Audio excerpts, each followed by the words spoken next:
Licensed survey ట్రైనింగ్‌లో భాగంగా మనం మొదటగా తెలుసుకోవాల్సినది అసలు సర్వే అంటే ఏంటి?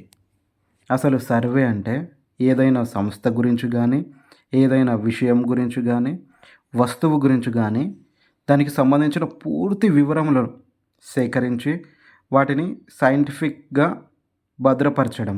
అంటే స్టోర్ చేసుకోవడం. వీటినే మనం సర్వే అంటాం.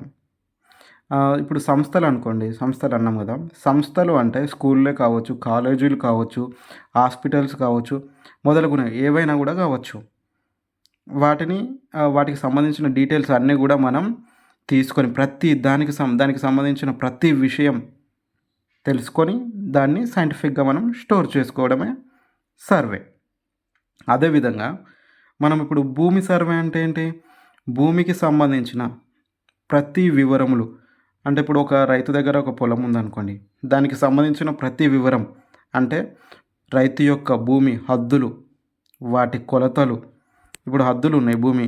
బార్డర్స్ ఉన్నాయి గదా! బార్డర్స్ అలాగే ఆ బార్డర్స్ యొక్క మెజర్‌మెంట్ తీసుకొని ఎట్లా ప్రతి రైతుకు సంబంధించిన డీటెయిల్స్, భూమి హద్దులు, అలాగే వాటి కొలతలు, విస్తీర్ణము. ఇప్పుడు ఆ ల్యాండ్ యొక్క టోటల్ ఎక్స్‌టెంట్ ఎంతుంది? ఇప్పుడు ఒక రైతు దగ్గర ఉన్న పొలం యొక్క ఎక్స్‌టెంట్ ఎంతుంది? ఇప్పుడు మనం కొలతలు చేస్తాం గదా! బార్డర్స్. దాని ద్వారా మనకు దానికి సంబంధించిన పూర్తి విస్తీర్ణం తెలుస్తుంది. అలాగే ఆ భూమికి సంబంధించిన పటము, అలాగే భౌగోళిక గుర్తులు. ఇప్పుడు ఆ పొలంలో ఏవైనా భౌగోళిక గుర్తులు అంటే లైక్ చెట్లు గావచ్చు, ఏమైనా కాలువలు గావచ్చు, రోడ్లు గావచ్చు, వాటిని మనం భౌగోళిక గుర్తులు అంటాం.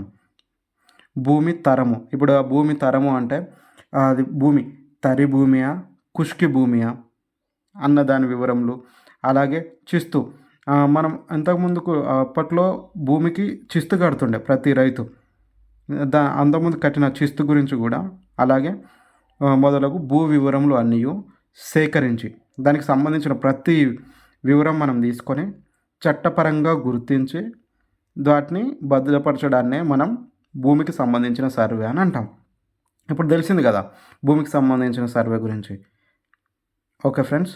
మనం ఇంకో వీడియోలో మనకు దీని తర్వాత వచ్చే డీటెయిల్స్ ప్రతీది కూడా మనం తెలుసుకుందాం. మీరు ఎంకరేజ్ చేస్తే నేను ఇంకా కొత్త కొత్త వీడియోస్ మీకు తయారు చేస్తాను.